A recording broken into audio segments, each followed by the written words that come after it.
Hello student, I am your geography teacher Vivek from California Public School.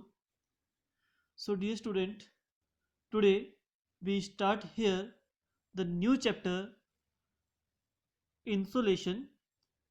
So first of all here we discuss कि what is the insolation. So we already discussed in the last chapter कि what is the insolation. Insolation means incoming solar radiations कि means जो raise सन की तरफ से अर्थ की तरफ आ रही है ओके उनको बोलते हैं insolation incoming solar radiation okay so this chapter is very interesting and important factor also here we discuss in this chapter so listen very carefully ठीक है and read this chapter very carefully because बहुत सारे ऐसे interesting fact हैं life के जो आप यहाँ से आप सीखोगे okay So, in this chapter, we discuss here first of all meaning of insolation and terrestrial radiations.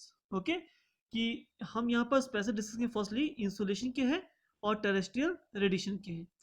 इंसो अगर ब्रीफली मैं आपको एक्सप्लेन करूँ तो इंसोलेशन मीन्स होता है इनकमिंग सोलर रेडिएशन जो सन की तरफ से रेज आ रही है होते हैं इंसोलेशन और टेरेस्ट्रियल रेडिएशंस टेरेस्ट्रियल मीन्स ये अर्थ सरफेस जो रेडिएशन अर्थ सरफेस से रिफ्लेक्ट होकर वापस जा रही है उनको होते हैं टेरेस्ट्रियल रेडिएशंस जो अर्थ से एमिट कर रहा है आउटसाइड को ओके सो हम यहाँ पर डिटेल में डिस्कस करते हैं सेकंड पॉइंट भी discuss in this chapter factor affecting the temperature बहुत सारे ऐसे फैक्टर हैं जो हमारे टेम्परेचर को अफेक्ट करते हैं उनको हम वन बाय वन डिस्कस करेंगे सभी को okay and we start here now insolation so the sun is the only regular source of energy for the earth and its atmosphere sun is the only regular source of energy इस पूरे अर्थ में और हमारे atmosphere में energy का जो main source है that is sun it emit energy continuously in the form of light the energy in the sun is produced by nuclear reaction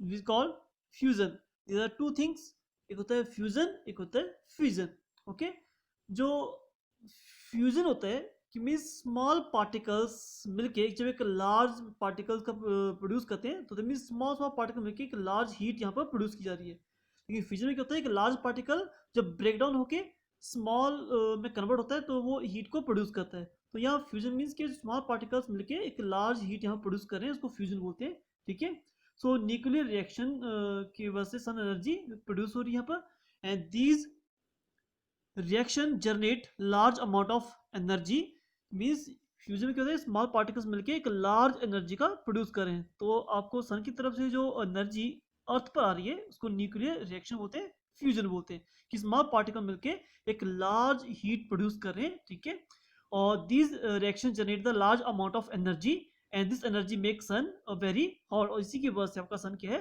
hot दिखता है okay and the sun radiate this energy in all the directions and part of this energy reaches the earth कि means इस energy को जो particle small particle लेकर large heat produce करें वही heat जब ऑल डायरेक्शन तरफ मूव कर रही है एमिट हो रही है फ्रॉम द सन और अर्थ पर पहुंच रही है okay so the solar energy intercept by the earth is called insolation तो यही solar means we can say in simple language की incoming solar radiation is called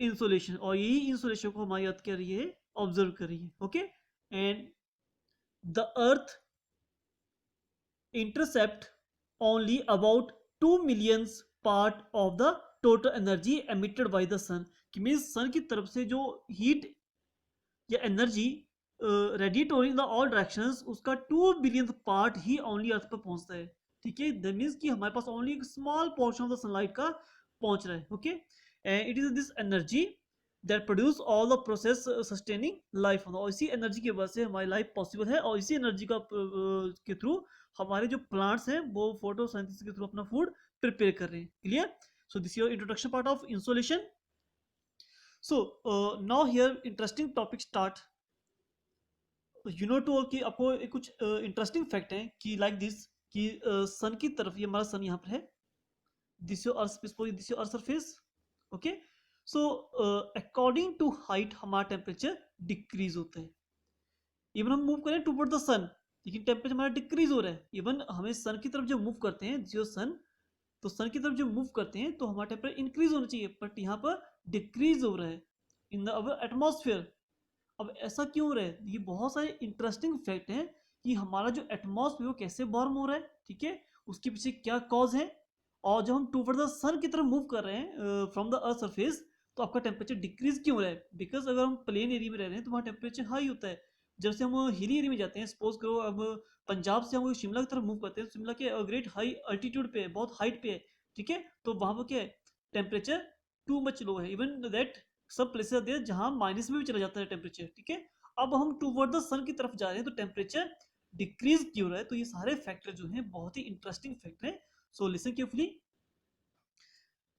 so atmospheric temperature refer to the degree of warmth in the air as the short waves. आप keep in the mind, I will tell you something more, ठीक है, just wait, I draw the diagram.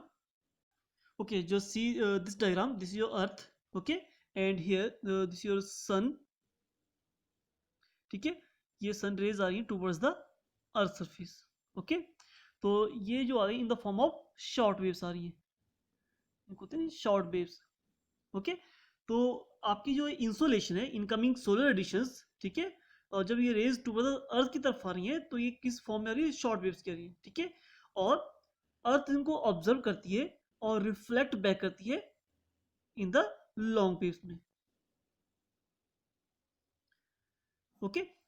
कि mean सन की तरफ से जो insolation आ रही है, जो हीट और लाइट आ रही है, in the form of short waves आ रही है, ठीक है। लेकिन जब शॉर्ट वेव्स हमारी अर्थ इनको ऑब्जर्व कर रही है, फिर वो जब रिफ्लेक्ट बैक भेज रही है earth, it is a natural process कि अर्थ जितनी हीट ऑब्जर्व करेगी उतनी वो रिफ्लेक्ट बैक भेजेगी, okay.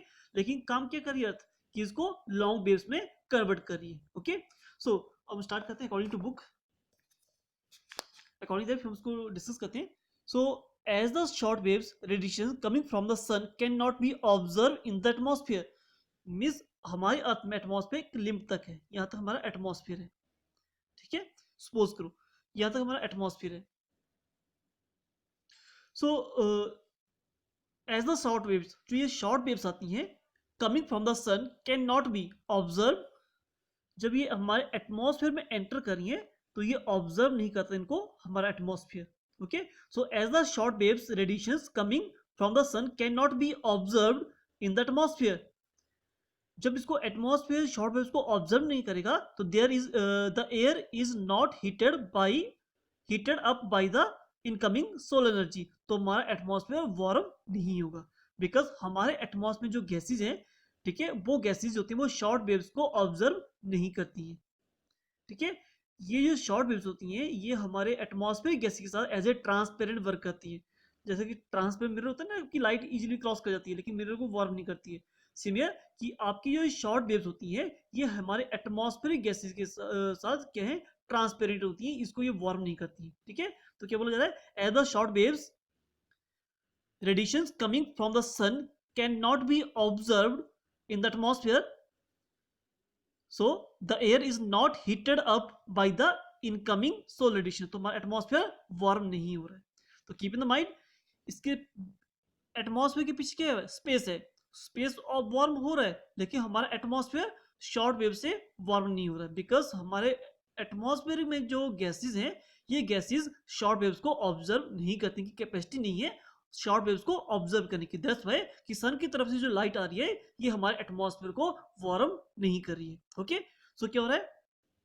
The energy received from the sun is observe by the earth surface, तो ये शॉर्ट वेव्स हो रही है इसको डायरेक्टली कहां पहुंच रही है? हमारे अर्थ सरफेस पे पहुंच रही है, तो अर्थ सरफेस को ऑब्जर्व कर रहा है, ठीक है। The energy received from the sun is observe by the earth surface and surface get heater, तो उसकी वजह से हमारा अर्थ सरफेस ये हीट हो रहा है, ठीक है, क्योंकि ये जो सन शॉर्ट वेव्स हैं ये डायरेक्टली जब हमारे एंटर कर रही है हमारे एटमॉस्फेयर तो एटमॉस्फेयर की जो गैसेज हैं इसको वो ऑब्जर्व नहीं कर रही है, ठीक है, तो ये सीधी कहां पहुंच गई?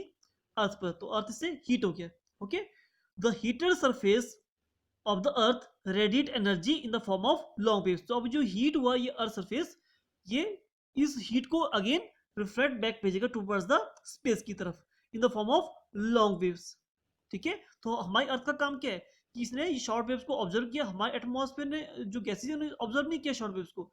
शॉर्ट वेव्स डायरेक्टली कहाँ पहुंच गई, जब ये हमारे एटमॉस्फेयर में एंटर हुई तो डायरेक्टली कहाँ पहुंची, अर्थ सरफेस पे। अर्थ सरफेस पर हुआ तो अर्थ का काम क्या है कि इन शॉर्ट वेव्स को ऑब्जर्व करके ये हीट हुई और हीट को से रिफ्लेक्ट बैक भेजना है towards the space. It's the natural process, that's why life possible on the earth, कि जितनी हीट हमारी अर्थ ऑब्जर्व करेगी उतनी ही वो रिफ्लेक्ट बैक भेजेगी। लेकिन एक काम और क्या कर रही है अर्थ, कि शॉर्ट वेव्स को वो लॉन्ग वेव्स में कन्वर्ट कर रही है। और यू नो टू कि आपकी जो लॉन्ग वेव्स हैं, ये जो हमारी एटमॉर्फिक गैसेज हैं वो इसको ऑब्जर्व कर लेती हैं। ठीक है, तो क्या हुआ, the heater surface of the earth radiate the energy in the form of long waves radiation that can be observe by the atmosphere. तो क्या हुआ, जो हमारा एटमॉस्फेरिक गैसेज हैं, एटमॉस्फेयर की जो गैसेज हैं like carbon dioxide, specially carbon dioxide और वाटर वेपर, तो ये लॉन्ग वेव्स को ऑब्जर्व कर लेती हैं। Clear? So the atmosphere thus gets the energy radiate by the earth. तो हमारा एटमॉस्फेयर एनर्जी गेट कर रहा है, वार्म हो रहा है, किस हो रहा है, जो अर्थ से रेडिएशन आ रही है। नेक्स्ट बात है, जब जहां से रेडिएशन निकल रही है वहां पर टेम्परेचर ज्यादा होगा, और जैसे डिस्टेंस बढ़ता जाएगा टेम्परेचर का डिक्रीज होता जाएगा। ठीक है, अंडरस्टूड दिस कंसेप्ट, कि the atmosphere get the energy radiate by the अर्थ, कि हमारा एटमॉस्फेयर जो वार्म हो रहा है वो किससे हो रहा है, जो अर्थ से रिफ्लेक्ट बैक भेजी गई है लॉन्ग वेव्स। ओके, तो हमारा एटमॉस्फेयर वार्म हो डाउन साइड से स्टार्ट हो रहा है वार्म होना। तो दैट्स व्हाई कि जहां से हीट प्रोड्यूस हो रही है वहां पर टेम्परेचर टू मच होता है, और जैसे डिस्टेंस बढ़ता था टेम्परेचर डिक्रीज होता था। क्लियर? तो दैट्स व्हाई हमारे एटमॉस्फेयर में क्या होता है, टेम्परेचर डिक्रीज होता है according to height. When we move upward side temperature decrease होगा। Okay, so the distribution of temperature on the surface of the earth highly uneven। तो डिस्ट्रीब्यूशन की अगर बात करें टेम्परेचर की, ठीक है, तो वो ऑन द सरफेस है, एवरी प्लेस पे क्या है, सेपरेट सेपरेट है। ठीक है, while the area close to equator, अब you know to all this is your equator 0 degree, ठीक है, and now here tropic of cancer, tropic of capricorn, Arctic circle, Antarctic circle.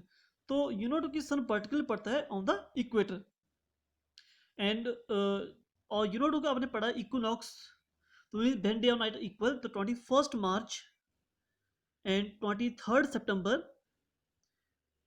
ठीक है, ये 2 डेज होते हैं जब सब वर्टिकल होता है ऑन द इक्वेटर। और 21 June sun vertical on the tropic of Capricorn, sorry tropic of cancer, and 22nd December